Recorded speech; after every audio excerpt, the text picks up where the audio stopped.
Aloha everybody and welcome back to part 5 of Sonic Boom Shattered Crystal. And before we leave the Scrapyard map, if you go left, there is another worm tunnel section that I haven't played yet. And it's important to play these stages because you always get one emblem for doing so.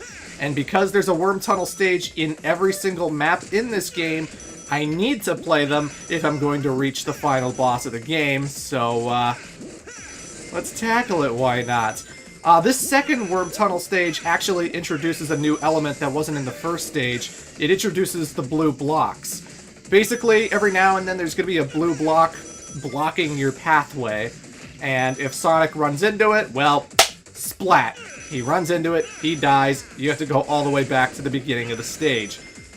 Unless you're boosting, because if Sonic is holding the boost button, he's going super fast, and he'll just plow right through that blue block, and you'll be absolutely fine. But of course, you go a little bit faster, and if there's a generator past that blue block, well, there's a chance you might run into it, so you might want to let go of the button, especially considering that in order to move left or right in these stages, you gotta let go of the boost button. Can't move left or right while holding boost. It's not like the regular Sonic games in that regard. I have mentioned this before in the previous Worm Tunnel section, but, you know, very important to remember for these levels. You can't move left and right while boosting, so you're going to have to let go of that button quite a bit. Otherwise, it's pretty much identical to the first one. Again, with these Worm Tunnel sections, you only get one emblem, and if you go super fast and you collect every ring along the way, you'll get Quincy tokens, so you can buy figurines at his shop. But you won't get any extra emblems. So you can take this as slow as you want. You don't have to go as fast as I am. You don't have to try and make this as thrilling and as exciting as I'm trying to do. You can go at your own pace and everything's fine. Everything's hunky-dory. The worm tunnel never actually attacks you in these sections. It's always just like kind of popping in from the sides, and you think maybe you have to dodge it sometimes, but it always gets out of the way as soon as you're about to approach it, so... And then Sonic just automatically kills it when he gets to the end of the pathway, so, you know... Not really a boss. In fact, that's kind of one of the big problems with Sonic Boom Shattered Crystal. This game doesn't really have boss fights aside from, well, Lyric at the very end of the game. No boss fights throughout the entire game. There are races against certain characters, you know, just like we did with Styx earlier, but that's about it. Anyway, I got a whole bunch of blueprints from the last two stages, so I figured I'd assemble some new upgrades for my character. And, you fill in this one, and booyah! Highlights crystal shard locations on the world map. So now I know where the blueprints are, now I know where the crystals are. That's going to be so helpful, even though you're not going to be seeing it on screen for this Let's Play, because it's on the bottom screen. And reaching the first checkpoint automatically awards a shield now. Yay! If there are upgrades you don't like having because you think the game makes... because you think it makes the game a little bit easier, you can actually disable them on the blueprint map. So you just go in the workshop, push X to disable it, and then you don't have that particular upgrade, which is always nice. I actually kind of prefer when games give you the option to turn off upgrades in case you want to challenge yourself, or, you know. Anywho, backtracking is over. Replaying older levels is over, folks. We're finally moving on to new content, and because I have every single party member in the game, I will never have to replay a stage ever again. We're just going to be barreling through the rest of the game, thank God. Also, some people might be asking, so Mega Man 11 came out, Clement. When are you going to do a Let's Play of that? I was originally going to be doing that after Fire and Ice, but I'm too much in a Mega Man mood right now that I figure when Shattered Crystal's over, I'm going to be playing Mega Man 11 right away. I'm going to be playing Mega Man 11 before November starts, before October ends. So Shattered Crystal will end very soon. This is not a long playthrough. We're almost halfway through the game, and considering I've been backtracking for like 2 parts of this playthrough, yeah, we'll be done pretty quick. But Mega Man 11 is going to be starting later this month. And then after Mega Man 11's done, because it's also a short game, I'll be going to Fire and Ice. We'll still finish all the Sonic Boom games before 2019, let me tell ya. I'm excited for Mega Man 11, folks. Oh god. I've already started recording the Let's Play for it, and it's been pretty good so far, let me tell you. Ooh. Sorry if you're watching this playthrough like years after and Mega Man 11 is now an old game or something, but I just wanted to bring that up for the current audience. But yeah. So now we're in the Shadow Canyons, and again, still has the zip rails, still has the shield enemies, who you have to pull the shield away with the enter beam, the guys you homing attack, the things climbing the ceiling that'll shoot lasers if you walk under them.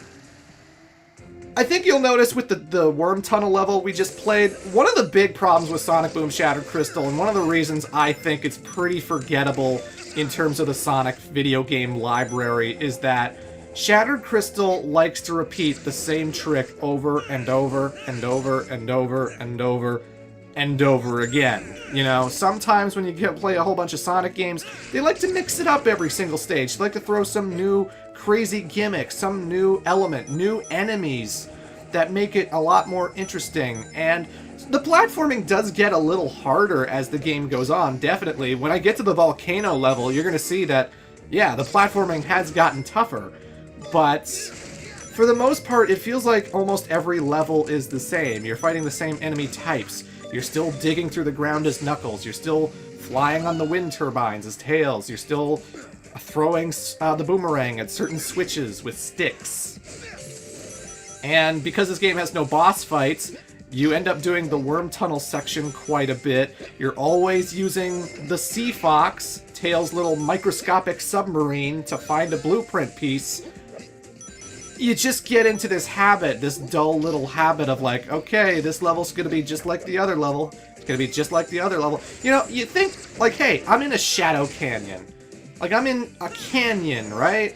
What if I'm next to a mine, and what if I got into a minecart, you know? What if I had to, like, ride a minecart and, like, dodge things, like it's Donkey Kong Country, or Sonic the Hedgehog 4, Episode 1, with the Lost Labyrinth stage, you know?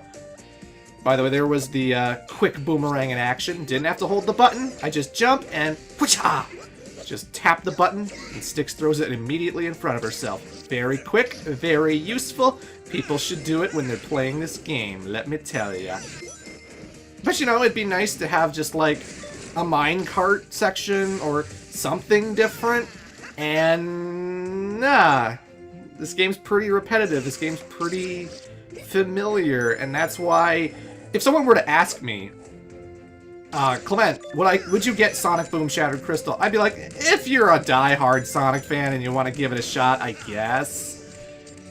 But honestly, the only Sonic Boom game really worth playing is Sonic Boom Fire and Ice. And this one, it just feels pretty repetitive and pretty samey. You just keep doing the same thing over and over and over and over and over and over and over again. And some people were always like, oh, so you must think Rise of Lyric is definitely worse than Shattered Crystal. And honestly, I feel like they're about the same level of quality, honestly. Because, like, Rise of Lyric is not the most fun, amazing thing in the world, but, you know, at least it had a whole bunch of cutscenes. It did have variety with, like, the kinds of vehicles you were driving around in. Like, one level you're shooting things like it's Robotron on this river, and you're shooting a whole bunch of turrets. In another level, you're in a submarine dodging these things that are trying to ram into you.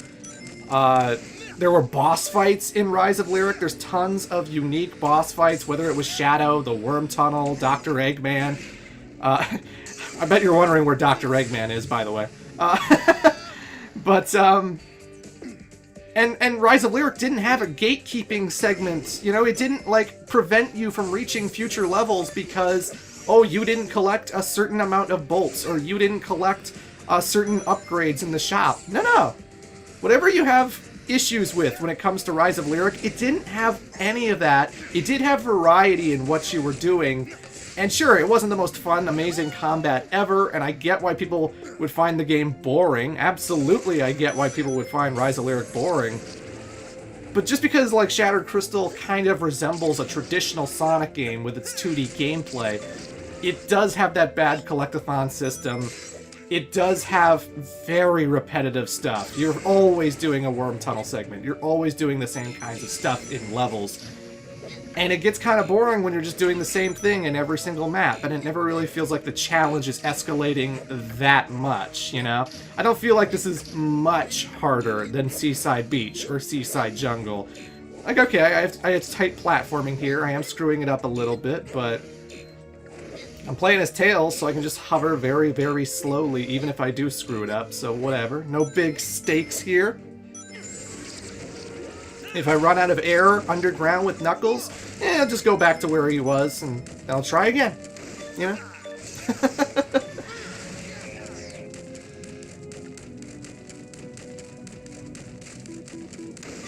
I'm just saying, Shattered Crystal is very repetitive, and this playthrough is probably going to be very repetitive, which makes trying to come up with commentary for it a little tough. See, right there? I lost my shield because I ran out of air underground, but yeah.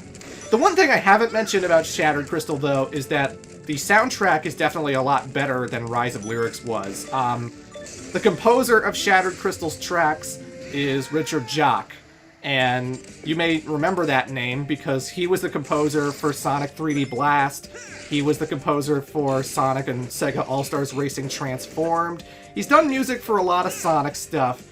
And it's certainly a lot catchier, a lot more memorable. It's not on the level of, like, regular Sonic stuff. I don't think this compares to Sonic Lost World soundtrack or Sonic Colors soundtrack, but there are a few tunes here and there that I do really appreciate. I really like the Seaside Beach music. I really like the Sky Ruin stage that comes up. I think that has a great musical track.